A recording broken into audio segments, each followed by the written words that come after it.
Welcome to the Idea Climbing Podcast. Creativity and strategy can seem like two sides of the same coin when it comes to business scaling, but they run well together when combined. I discuss how to do that in this episode with my guest, Lysle Wickersham. Lyle's unique crossover skill sets and insights not only transform startups and small to medium sized businesses into scalable, successful ventures, but also redefine the very essence of creative capitalism. Lysle masterfully blends positioning strategy with storytelling and building intangible equity to drive growth and build enterprise value. We dive into topics including how to know if you have a viable, profitable business idea with which to grow, how to uniquely differentiate yourself in a crowded marketplace, the one thing above all else that you need to do to be both creative and strategic when scaling your business, and other golden nuggets of advice.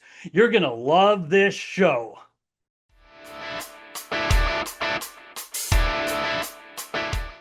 Lysle, thank you for making the time to do this podcast. I appreciate you. My pleasure. Happy to be here, Mark. And today we're going to be talking about how to creatively and strategically scale a business.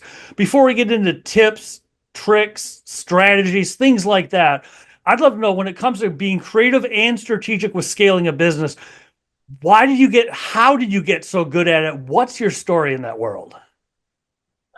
You know, I'm really kind of an amalgam of two career paths that led me to this place, but I grew up as a creative director in integrated communications, brand development, and advertising, and built a pretty large agency that I ended up selling.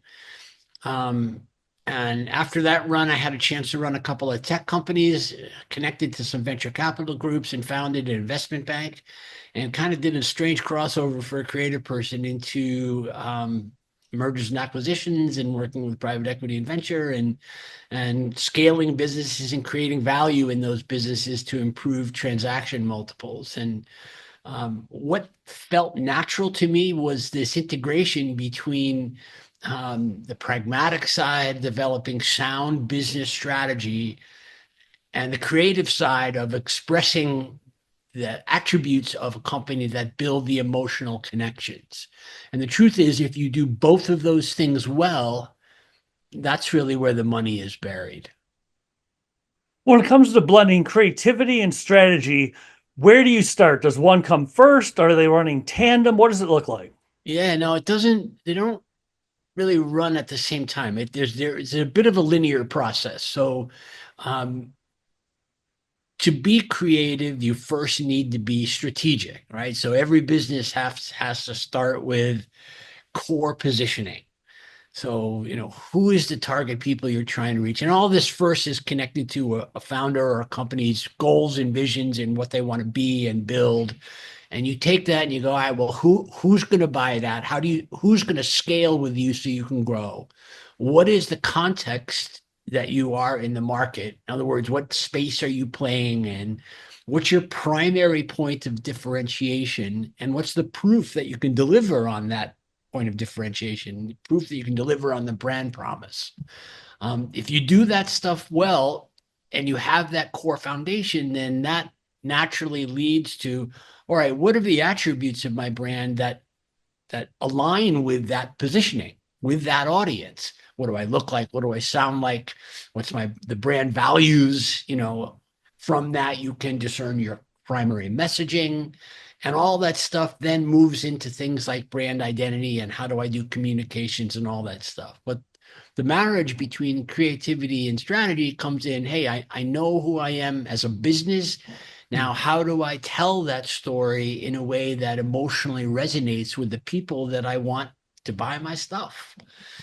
So there's a natural connection between the strategic foundation and the creative expression of that foundation. What does it take to build that foundation to be ready? Not scaling yet, but how do you know when you're ready to scale? What does a foundation look like to say, okay, now I need to look at scaling? Um, well, it's kind of a abstract way to look at the word, right? Everybody wants to scale or grow or whatever. So, I mean, every business's goal is to get bigger and make more revenue. And, so that's kind of natural. Um, so there is no specific trigger for that.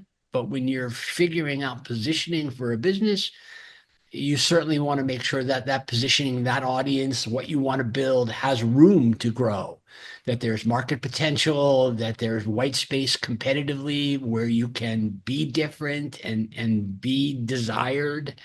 All those things have to go into consideration. And when you're figuring out how to position a business to raise capital, you're actually looking at the size of those marketplaces. How big are they? What is my potential to attract a piece of that market? How big is it? All those things have to be calculated, especially if you're talking to investors and you want to be able to present a financial story for how your company can grow. Well, once you start to get that stuff in place, as far as messaging and everything else you just mentioned, when does the scaling actually? Well, better yet, before we get to scaling, how do you differentiate yourself in the marketplace? Once you know your sandbox, how do you separate yourself from anyone that sounds like you? Well, that is the connection between strategy and creativity. So when you do your positioning, one of the core functions is articulating your core point of difference. So you've got to nail that right away. And that takes market research, understanding the competitive environment, and figuring out what is the place where I can put a stake in the ground and I can own this position, which naturally includes your point of difference. So, a lot of this, Mark, is connected to understanding how you build equity. And equity over time is really how you create wealth. And equity happens by owning space in people's minds, which are what brands do. And generally, brands do that through creating emotional connections as well as having a good product or a good service. I mean, those become table stakes, but sometimes the differentiator can be emotionally driven. What's the true difference between Reebok and Nike? Well, Nike has been unparalleled at renting space in our mind and having a position of, performance, and they just have dominated. And they own that space, and nobody can really take that away. And these are the emotional connections. And the objective of doing positioning and that kind of stuff early on is that it allows you to own that space and stay in that space and own it, because that's how we remember things. That's how our memory systems work. So consistency over time is key. So you do that strategic foundation work in the beginning. It informs how your brand lives and breathes, and you stick with it and stay with it over time. And that's how you create alignment. That's how you get consistency, and that's how you build equity. So how do you, if someone's listening or watching, they realize, okay, I love what you're saying. As far as getting started with owning space in people's minds, where can the smaller companies get started in that realm? Um, it's really, it's really a simple process. It's not necessarily easy to execute, but the process is really simple. Um, what is my IP or my assets? What am I building? What's my product and my service? Who's going to buy that? How many of those people are there? How big is that market opportunity? What is it about what I do or how I do it that is uniquely differentiated that I can own, and I can tell people this is how I do it, why I'm better, and what is the proof that I can deliver on that? If you do that foundational work from the beginning, your foundation is laid. Because the idea is to refine that, define that, and then stay with that over time. So any small business can go through that process. I don't care whether you're a plumber, you can go through this process, right? There's all these people in my market, or they're all plumbers. And what is it, the way I do business, that differentiates me, that will make people remember me? Right. And that's not a complicated process. It just takes doing your homework and figuring out what that is, determining your messaging structure around those points of difference, and then being consistent over time. So anybody can do this. Well, once you get, I'm sure there's a little more to it. Well, once you get into it and you realize, okay, I've got some mind space, something's starting to happen here. How do you maintain it and not just be like a blip where you have a really good marketing initiative? Oh my gosh, everyone knows us for a minute and dip. How do you maintain mind Well, space once you start to get it? think about think about it this way. So if you define your positioning and you define your brand attributes, building brand and building equity is not about spend. It's about how you run your business. So if you're a business and your value proposition is some sort of superior customer service, then how your phone people act, how your salespeople act, every point of engagement with your customers reinforces the position that you've created. Right. And that builds space in people's mind, and that's what you become. So it's really not about a blip in marketing. Um, it, if you do this process well, you have defined the core pillars that hold up your company. What are the key things that make my company what it is? You create clear messaging structure that aligns with that positioning so that you make sure every piece of communication is supporting consistent messaging. You make your salespeople aligned with what is the important messaging that needs to be communicated about what makes us different. So it's really not about marketing activity as much as it is about having that foundational consistency across the enterprise and in the market. That's really how it works. So how do you know when to scale? At what point of building and creating a foundation, what's the trigger for, okay, we've got the foundation, I'm ready to scale? What does that I pivot don't point, tipping point look like? I don't think that that's necessarily the right way to ask the question. So everybody who's growing a business or founding a business is always looking to scale. That's the objective, right? So there is no point in time where suddenly it's okay to scale.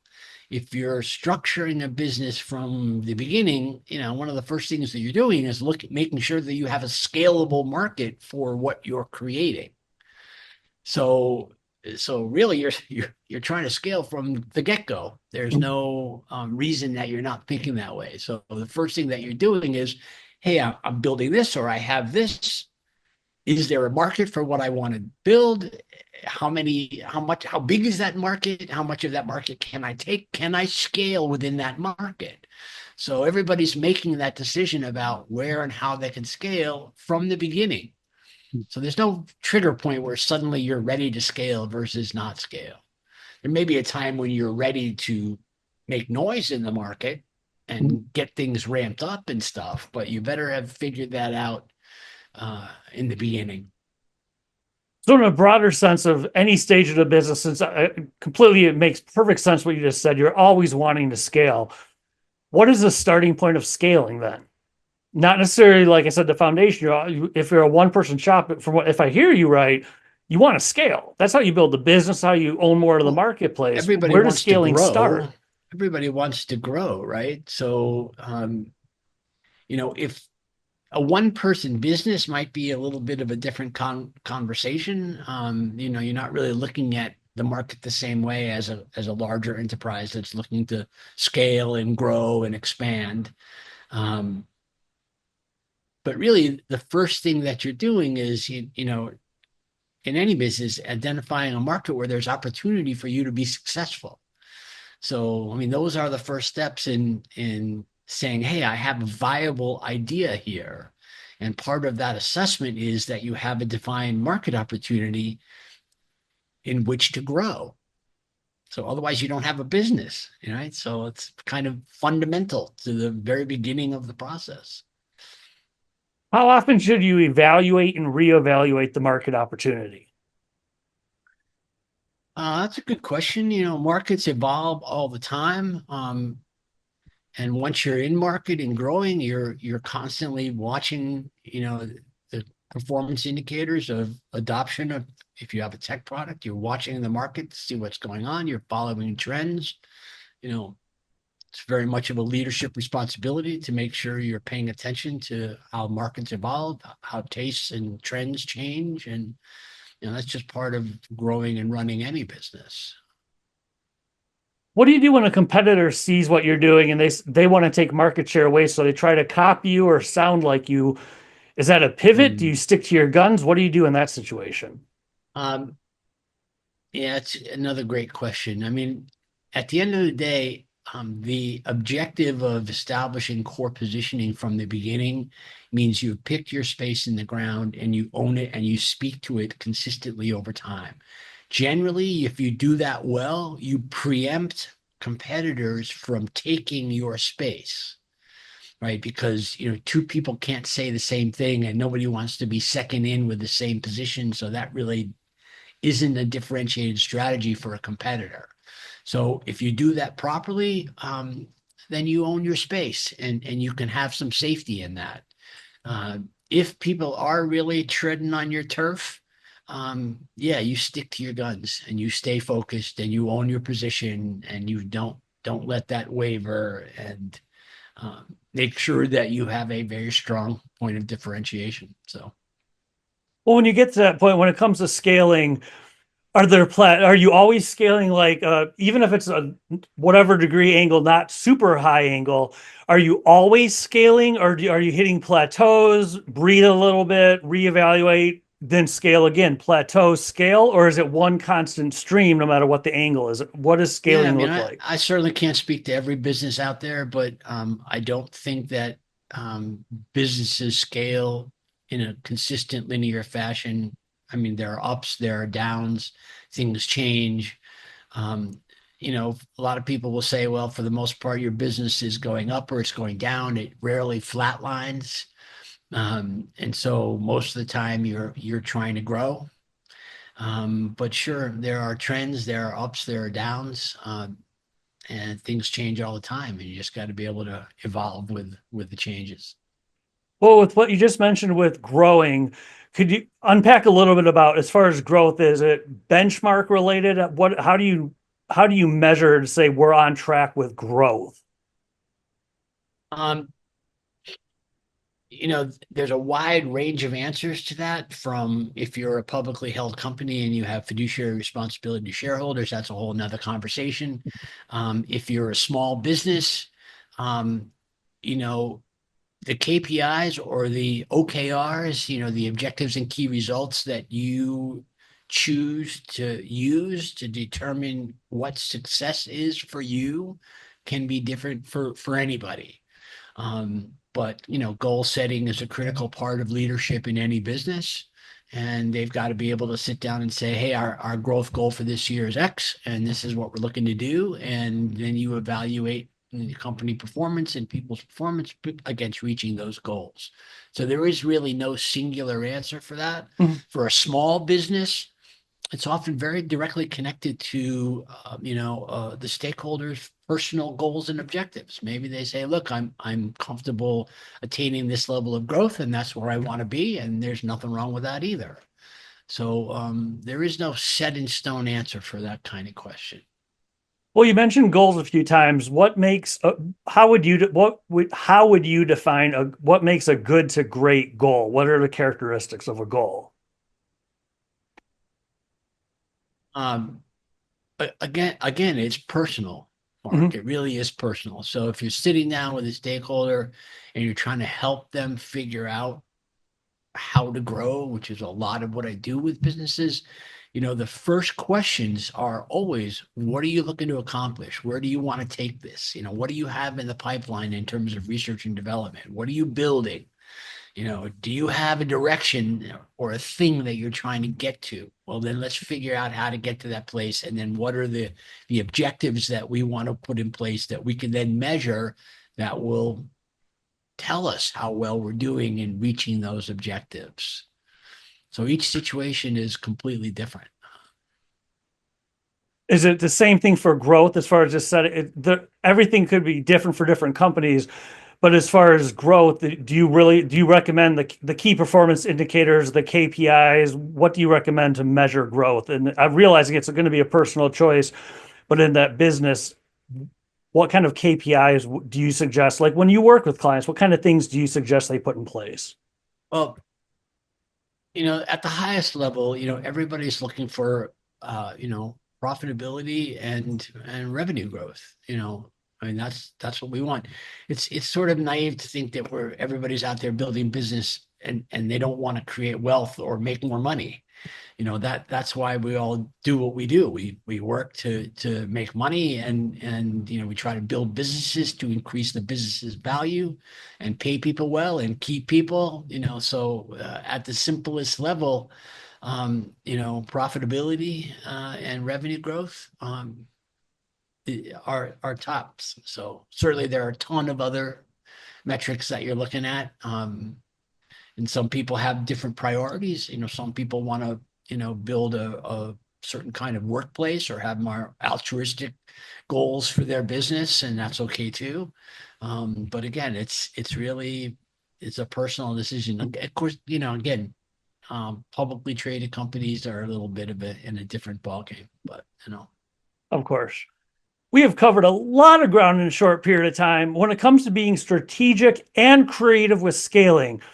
We talked about a lot, whether it's reinforcing something we said, maybe something we haven't touched on yet. Someone's like, I get it. I love what I hear. This was a lot. If you were to say, when it comes to creative and strategic scaling, at least do this one thing, at least do this, what would you tell people to do? I would basically say build that core foundation early.